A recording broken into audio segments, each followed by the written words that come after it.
pensa't una cosa, David. Te'n recordes que l'altre dia vas estar parlant de la llegenda del l'Urgent Cataló? L'Urgent Cataló! Sí, em pensava que no m'escoltaves aquell dia, com que estàvem de vacances. Jo és que sempre t'escolto, perdona, És que se m'acut una idea. Digues. Com avui som al Ripollès, que és terra de llegendes, què et sembla si fem un primer vídeo parlant de llegendes? Encara que sigui una petita part, un petit tast, però parlem de llegendes de Catalunya. I no només parlar-ne, sinó que fins i tot podríem representar-ne alguna. Ja sabia que t'engrassaries. Sí? Vinga! Fem-ho! Diuen que fa molt i molt de temps, en aquestes contrades del Ripollès, hi havia un cavaller terrible, era el comte Arnau. El comte Arnau. Sí, el comte Arnau estava tan enamorat d'una dona, tant, però sabeu què passava? Que era monja. I aleshores, una nit, entrà al convent i la raptà. Se l'emportà a lloms del seu cavall ben lluny. I, esclar, fou condemnat per això que feu. I la seva ànima restà damnada a caminar com a ànima en pena per la comarca, dalt del seu cavall negre, traient foc pels ulls. I els vilatans diuen que de tant en tant encara senten els crits esfereïdors en plena nit. És horrorós. Què t'ha fet por o no, la llegenda? Home, sí, m'has fet por, hòstia. Sí? Sí. Ets tu, Oi que sí? És que estaves posseït, Ai, de veritat, Quin narrador més esfereïdor. Oi? Bé, ja està. No sé, per això d'interpretar llegendes, potser que ens limitem a explicar-les. Sí, busquem altra manera, no?, d'explicar llegendes. Pensem-hi. Fes por, Uf, jo també me n'he fet. La llegenda o la del comte? Uf. Sí, ja ho tinc. El què? Hem de parlar amb algú que sàpiga de llegendes. Jo conec alguna persona. Sí, també tens raó. Doncs va, endavant. Som-hi. A Edicions Sidillà ens agrada molt publicar llibres sobre llegendes. Que sí, Xavi?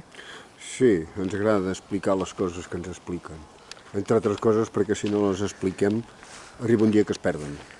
I ara som a Can Durà, que això és el Gironès, i d'aquí, de la gent de Can Durà, abans en deien els popotaires o els popotells, i això venia d'una llegenda que s'explicava, no?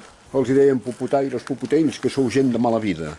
Diu que una vegada, aquí, hi havia un noi, un mosso, que era un nitonibós, era molt poca cosa, justet, que estava estassant. Era un dia que feia molta calor, era l'estiu. I portava una truita de farina i formatge.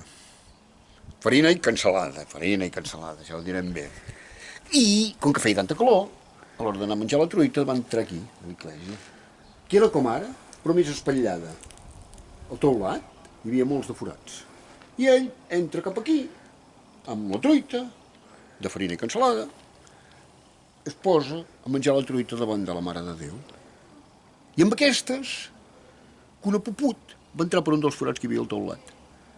I la puput, que va sentir aquella flaire, es va posar darrere de la Mare de Déu i va començar a fer pupuput, pupuput, pupuput.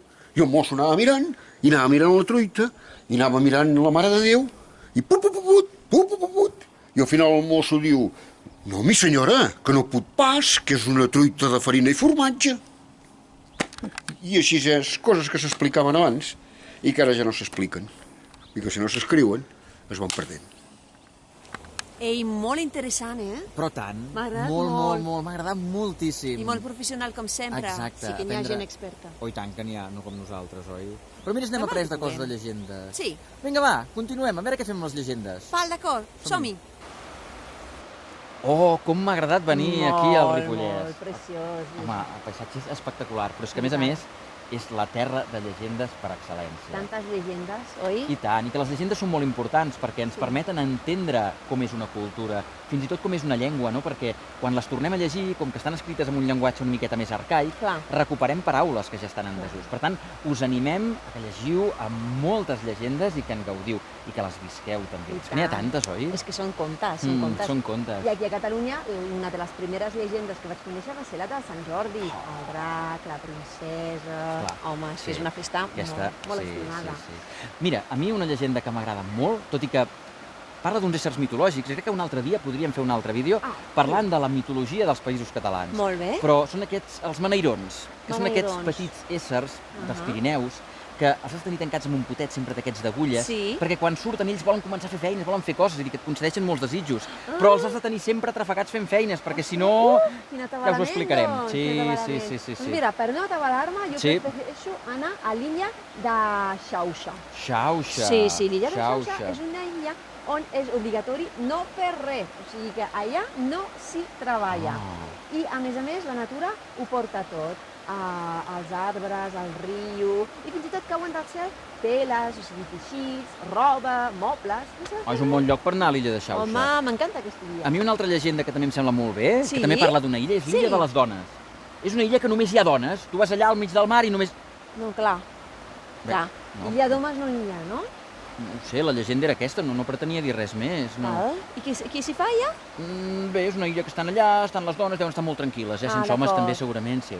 Serà una llegenda, això, Doncs hi ha una altra que a mi m'agrada espectacularment, que és una que simbolitza la comunió amb França i Catalunya, que és la llegenda del comte Guifré el Pelós! Sí, tant, el Pelós, que tenia molt de pell. He ensenyat el pèl.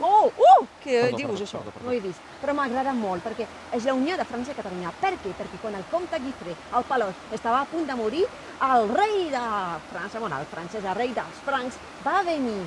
Estava amb tota la sang, el pobre home s'estava morint. I va venir el rei, va venir amb la seva mà, amb aquesta mà, i va fer això amb els dits dins de la sang del comte Guifré el Pelós, i va fer així, i d'aquí són les 4 ratlles de Catalunya. I això és una llegenda gràcies també al rei dels francs, al rei de casa meva. I farem una escena, que ens esverem, us farem una teatralització amb el David. Vine cap aquí, David.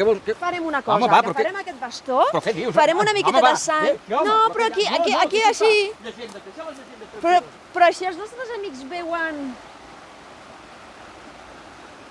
llengua ferits, som-hi. Auxili!